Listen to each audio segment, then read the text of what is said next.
नमस्कार. किबंतु लाईव्ह मध्ये आपल्या सर्वांचं मनपूर्वक स्वागत. मराठी आडनावांचे प्रकार या आपल्या 155 भागांच्या मालिकेमधील आजचा आपला 45वा भाग आहे. या भागामध्ये आपण जाणून घेणार आहोत पाणीदार मराठी आडनावे. पाणीदार मराठी आडनावे म्हणजे काय, तर जी आडनावं पाण्याशी संबंधित आहेत किंवा पाण्याशी संबंधित जे शब्द अनेक भाषेतून मराठी भाषेमध्ये आलेले आहेत त्या शब्दांची साधर्म्य दाखवणारी जी आडनावं आज मराठी भाषेत प्रचलित आहेत त्या आडनावांचा आपण थोडक्यामध्ये या व्हिडिओमध्ये विचार करणार आहोत किंवा ती आडनावं समजून घेणार आहोत. उदाहरणार्थ नदीशी संबंधित आडनावं, ढगांशी संबंधित आडनावं, समुद्राशी संबंधित आडनावं, त्यानंतर पावसाच्या सरी येतात त्याच्याशी संबंधित आडनावं, कधी कधी चिखल होतो त्याच्याशी संबंधित आडनावं. हे अशी वेगळे वेगळे पाण्याशी संबंधित आडनावांचे प्रकार आहेत. त्याची आज आपण माहिती करून घेणार आहोत. चला तर मग विषयाला सुरुवात करूयात. नमस्कार, माझं नाव किमंतु ओंबळे सरकार आणि आपण पाहतात किमंतु लाईव्ह युट्यूब चॅनल. सर्वात पहिले जे आडनाव आहे ते म्हणजे नदीशी संबंधित आडनाव आहे की नदीचा जो काठ असतो, नदीचा जो प्रवाह असतो, नदीमध्ये जे पाणी वाहतं, नदीमध्ये जे दगडगोटे असतात यांच्याशी संबंधित हे आडनाव. पहिलं आडनाव आहे काठमोरे, घाटणे, जीवाने, तरंगे, तरे, गांगणे, नावरे, पाटणे, पाटणेकर, बुडारे, महापुरे, लहारपुरे, लहारे, लाटेरे, लासुरे, वल्लवणे, वाहिने, वहिने आणि सरीपुत्र ही नदीशी संबंधित आडनावं आहेत. त्यानंतर काही काही नद्या भारतामध्ये फार पवित्र मानल्या जातात, त्यामुळे या पवित्र नद्यांवरून पण आडनावं ठेवली जातात. उदाहरणार्थ आपण फक्त गंगा नदीची आडनावं पाहूयात, त्यावरून इतरही तशीच आडनावं जे असतील त्याची आपण कल्पना करू शकतो. गंगा नदीशी संबंधित जी आडनाव आहे ती खालीलप्रमाणे: गंग, गंगाजी, गंगथडे, गंगनाईक, गंगवडे, गंगसे, गंगस, गंगाडे, गंगाधर, गंगाधरे, गांग, गांगकाटे, गांगडले, गांगडा, गांगडे, गांगढेंगे, गांगणे, गांगनाईक, गांगल, गांगलेकर, गांगुर्डे आणि गांगूर ही गंगा नदीशी संबंधित काही आडनावं झाली. अशीच इतर नद्यांशी संबंधित त्यांच्या नावाशी संबंधित आडनावांची आपण कल्पना करू शकतो. आता पाणी हा जो शब्द आहे तो पाणी हा मराठी शब्द आपण सहसा पाणीच म्हणतो, पण पाण्याचे अनेक समांतर शब्द आहेत, अनेक समानार्थी शब्द आहेत. म्हणजे जल, आप किंवा आपण ज्याला अंबू म्हणतो, अशा प्रकारचे जे वेगळे वेगळे शब्द आहेत त्यावरून देखील मराठीमध्ये भरपूर आडनावं पडलेली आहेत. तर पाणी आणि पाण्याशी समानार्थी मराठी शब्दांची आडनावं आपण पाहूयात. पहिलं आडनाव आहे ते म्हणजे अंबुके, दुसरं अंबे, अपे, आपे, आबे, उदके, जलधर, जीवने, तोये, नीर, पये, वारे, सलिले किंवा सलील ही जी काही आडनावं आहेत ही पाण्याशी संबंधित इतर समानार्थी शब्दांची मिळून बनलेली आडनावं आहेत. त्यानंतर पाणी ज्या वेळेला मातीमध्ये मिसळतं त्यावेळेला जो एक चिखल सदृश भाग तयार होतो, दलदल नाही पण आपण ज्याला ओली माती म्हणतो, त्याच्याशी संबंधित काही आडनाव आहेत ते आडनाव आपण थोडक्यामध्ये पाहूयात. ही आहेत मृदा संबंधित आडनाव. उदाहरणार्थ आमले, ओलावे, काळे, गाळे, चिकटे, चिकणे, चिखले, दलदले, बरडे आणि भागरे. पुढची आडनाव आहे ती पावसाशी संबंधित आहेत. पाऊस या शब्दाचे देखील अनेक समानार्थी शब्द आहेत, त्यावरून देखील मराठीमध्ये अनेक आडनावं निर्माण झालेत. ती आडनावं आपण थोडक्यामध्ये पाहूयात. पहिलं आडनाव आहे अंबिलदुके, गारडे, गारव, गारे, गारेक, दुके, धारे, धारेश्वर, दुकटे, दुखाटे, त्यानंतर पर्जन्य, पाऊसकर, पावसकर, पावशे, वरुण आणि शैलाधर किंवा शैलधर ही जी आडनाव आहेत ही पावसाशी संबंधित आहेत. त्यानंतर पावसाची जी सर पडते आपण म्हणतो त्या पावसाच्या सरीशी संबंधित काही आडनाव आहेत ती देखील आपण उदाहरणादाखल पाहूयात. नसरे, नासरे, पडसरे, पासरे, बेलसरे, बेसरे, मालुसरे, लासरे, सरपरे, सरवरे, सोनसरे आणि सोलसरे ही आडनावं आहेत ही पावसाच्या सरीशी संबंधित आहेत. त्यानंतर अंब असा पण एक समानार्थी शब्द पाण्यासाठी वापरला जातो, त्याच्यावरून महाराष्ट्रामधली दोन महत्वाची आडनावं निर्माण झालेली आहेत, ती म्हणजे अंबिरे आणि अंबोर. आपण ढग जो असतो त्या ढगाचे दोन प्रकार असतात, एक म्हणजे पाण्याने भरलेला ढग आणि एक म्हणजे पाणी नसलेला ढग. पाण्याने भरलेल्या ढगाला घन असं म्हणलं जातं आणि पाणी नसलेल्या ढगाला मेघ असं म्हणलं जातं. सर्वसाधारणपणे मेघ पांढरा असतो, घन असतो तो काळा असतो. तर ते घन आणि मेघ हे जे ढगाला उद्देशून शब्द आहेत मराठीमध्ये, त्यावरून देखील बरीच आडनावं निर्माण झालेली आहेत. सुरुवातीला आपण घन संबंधित आडनावे पाहूयात, म्हणजे घन शब्दाशी संबंधित आडनावे पाहूयात. उदाहरणार्थ घनकुटे, घनलाव, घनघोर, घनमोरे, घनलावे, घनवट, घनवटकर, घनश्याम, घनोकार, जगणे, पायघन, बादले, वर्षे ही जी आडनावं आहेत ही घन या भरलेल्या पाण्याने भरलेल्या ढगाशी संबंधित आहेत. त्यानंतर काळ जो असतो तो काळ संबंधी काही आडनाव आहेत. उदाहरणार्थ काळ म्हणजे पावसाचा काळ किंवा पाण्याचा काळ किंवा पर्जन्य काळ जे शब्द दाखवतात त्यांच्याशी संबंधित आडनाव आहेत.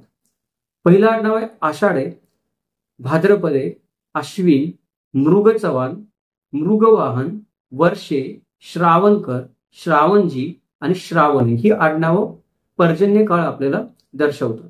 त्यानंतर मगाशी म्हटलं तसं मेघ संबंधित आडनावे. मेघ म्हणजे पाणी नसलेला पांढरा शुभ्र ढग ज्याला आपण म्हणतो तो म्हणजे मेघ. त्याची संबंधित आडनाव आहेत अबदे, आपदेव, जलदेवता, अभरे, उन्मेघ, कालमेघ, काळमेघ, घने, जलधरे, जलधर, तोयदे, ढगे, निरदे, पयोदे, पयोधरे, पयोधर, पयोनिधी, मेघराज, मेघवंशी, मेघानी आणि मेघे ही मेघाशी संबंधित आडनावं आहेत.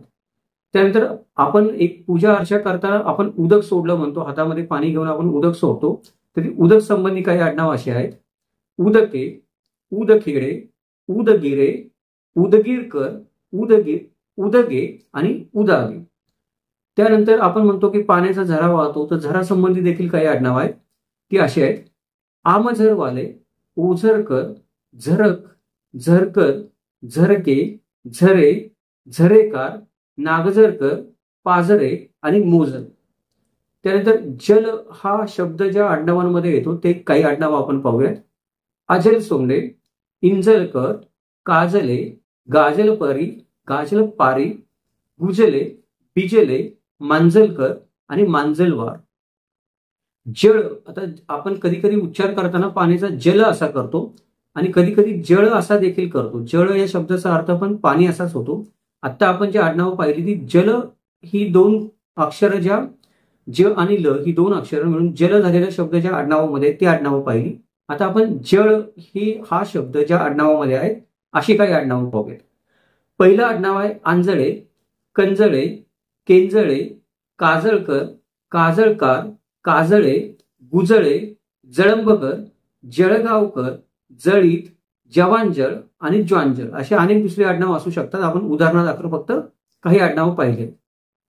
पुढचं जे आडनाव आहे ते म्हणजे नीर या शब्दाशी संबंधित आहे. बऱ्याचदा आपण बघतो की समुद्राला क्षीरसागर असं म्हणलं जातं किंवा नीर असं म्हणलं जातं. विशाल पाण्याचा जो साठा आहे त्याला नीर म्हणलं जातं.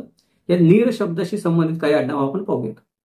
नीर, निरगुडा, निरखेडे, निरगोरे, निरमळ, निरमळे, निरमारे, निरोखेकर, निर्भावने, निर्मल, निर्मळ, निर्मळे ही जी आडनाव आहेत ही नीर या शब्दाशी संबंधित आहे. त्यानंतर तलाव हा जो शब्द आहे तो फारसी शब्द आहे. आपल्याला सर्वांना माहिती आहे, मागे आपण बऱ्याचदा बोललो आहोत. तलाव म्हणजे जलाशय. तलाव या शब्दाशी संबंधित काही आडनाव मराठीमध्ये आहेत. उदाहरणार्थ कासार, तडागे, जलाशये, तटाके, तटागे, तळे, सारस, सारसे, सरोवरे, पुष्कर आणि तलावारे हे काही संस्कृत शब्द आहेत आणि काही तलावाशी समांतर मराठी शब्द आहेत. याच्यावरून ही आडनावं पडलेली आहेत. त्यानंतर समुद्र संबंधी आपण आडनाव पाहणार आहोत. समुद्र या शब्दाचे अनेक समानार्थी शब्द अनेक भाषांमध्ये आढळून येतात, मराठी, संस्कृत, हिंदी आणि इतरही भाषांमध्ये. तर मराठीमध्ये जे शब्द वापरले जातात समुद्राशी संबंधित त्या संबंधी काही आडनाव आपण आता थोडक्यामध्ये पाहूयात. पहिलं आडनाव आहे ते म्हणजे अंबोधी, अप्पांपती, अमृतसागर, अमृते, अर्णव, उदधे, क्षीरसागर, क्षीरसागर, जलधे, वारधे, जलनिधी, तुपसमिंद्रे, दूधसागर, पयोधी, मतसागर, मसागर, रत्नागर, वारीराशी, श्रीसागर, समुद्रे, दर्यावर्दी, सरितपती, सागर, सागरे, सिंधू, हनुमान सागर आणि हमसागर ही काही आडनावं आपल्याला समुद्राशी संबंधित आपल्या समुद्र हा शब्द ज्याच्यामध्ये ध्वनित होतो अशा आडनावांची ही आपण यादी पाहिली थोडक्यामध्ये. पुढची जी आडनावं आहेत ती निसर्ग सूचक आहेत, म्हणजे पाण्याचा संबंध ज्या ज्या गोष्टींशी येतो निसर्गामध्ये अशा काही घटकांवरून पडलेली आडनावं आपण थोडक्यामध्ये पाहूया. पहिलं आडनाव आहे इगारे, ओढे, कधारे, खडके, खोरे, गादगे, गारे, गारेक, गाद, गाद म्हणजे गाळ, गादे, गाळकाटे, गाळे, ढगे, घळे, तुंगारे, तुषारे, दरेकर, दरे, निरदे, वाफाळे, फवारे, मोठघरे, लोंडे, समुद्रे आणि सागरे ही जी आडनावं आहेत ही पाण्याशी संबंधित नैसर्गिक घटक आपल्याला दाखवतात. तर ही झाली पाणीदार मराठी आडनावं, म्हणजे पाण्याशी संबंधित मराठी भाषेमध्ये असणारी आडनावं. त्या अनेक त्याचं जे वर्गीकरण वेगवेगळं केलेलं आहे त्या अनेक वर्गीकरणाची आपण थोडी उदाहरणं पाहिली, कारण आपल्याला माहिती व्हावं की किती प्रकारची पाण्याशी संबंधित आडनावं असू शकतात. याच्यापेक्षा सुद्धा जास्त आडनावं असू शकतात जे आपल्याला माहिती असू शकतात. जर आपल्याला माहिती असतील तर अवश्य खाली कमेंटमध्ये कळवा, जेणेकरून माझ्या आणि इतरांच्या ज्ञानामध्ये देखील भर पडेल आणि आपण जो आडनावांचा एक डेटाबेस तयार करतोय, संग्रह तयार करतोय, त्याच्यामध्ये त्या नावांची माहिती आपल्याला लिहून ठेवता येईल. ही जी आडनावं आहेत ती आडनावं कदाचित दुसऱ्या कुठल्या श्रेणीमध्ये पण जाऊ शकतात किंवा दुसऱ्या कुठल्या वर्गीकरणामध्ये पण जाऊ शकतात. यांच्या दुसऱ्या देखील काही उत्पत्ती सांगता येऊ शकतात. परंतु आपला आत्ताचा विषय होता पाण्याशी संबंधित मराठी आडनावे, म्हणून आपण पाण्याशी संबंधित या आडनावांची उत्पत्ती सांगितलेली आहे. नेहमीप्रमाणे आपल्याला हा व्हिडिओ कसा वाटला ते आवर्जून कळवा. व्हिडिओ आवडला असेल तर कमेंटमध्ये प्रतिक्रिया द्या, व्हिडिओला लाईक करा, आपल्या मित्रांसोबत व्हिडिओ शेअर करा. या व्हिडिओच्या निमित्ताने आपण प्रथमच किमान तुला चॅनेलला भेट देत असाल तर चॅनेलला सबस्क्राईब करा. असेच आपल्याला अभ्यासपूर्ण व्हिडिओ पाहता यावेत म्हणून नोटिफिकेशन बटन ऑन ठेवा, जेणेकरून नवीन व्हिडिओ आला की आपल्याला त्याची माहिती कळेल. त्याचबरोबर हे अशा प्रकारचे संशोधनपूर्ण व्हिडिओ बनवण्यासाठी नेहमीच प्रायोजकत्वाची गरज असते, वेगळ्याने सांगायची गरज नाही. आपल्या चॅनेलचा हेतू, विषय, मांडणी आपल्याला आवडत असेल, पटत असेल आणि चॅनेलला मदत करण्याची आपली इच्छा असेल तर आपण सुपर थँक्सच्या माध्यमातून मदत करू शकता. युट्यूबची मेंबरशिप घेऊ शकता. आपल्याला गुगल पे आणि फोन पे साठी सहाय्य करण्यासाठी नंबर दिसतोच आहे स्क्रीनवर, तिथे आपण देणगी रूपाने मदत करू शकता. त्यातून आपल्याला अजून काही चांगले संदर्भ ग्रंथ विकत घेता येतील, संशोधन करता येईल आणि अजून चांगले व्हिडिओ बनवता येतील. इतिहासाचं हे असंच वस्तुनिष्ठ मूल्यमापन, चिकित्सक विश्लेषण आणि तर्कशुद्ध विवेचन ऐकण्यासाठी पाहत राहा किमान तुला. भेटूयात उद्या एका नवीन व्हिडिओ सोबत. तोपर्यंत जय महाराष्ट्र, जगदंब.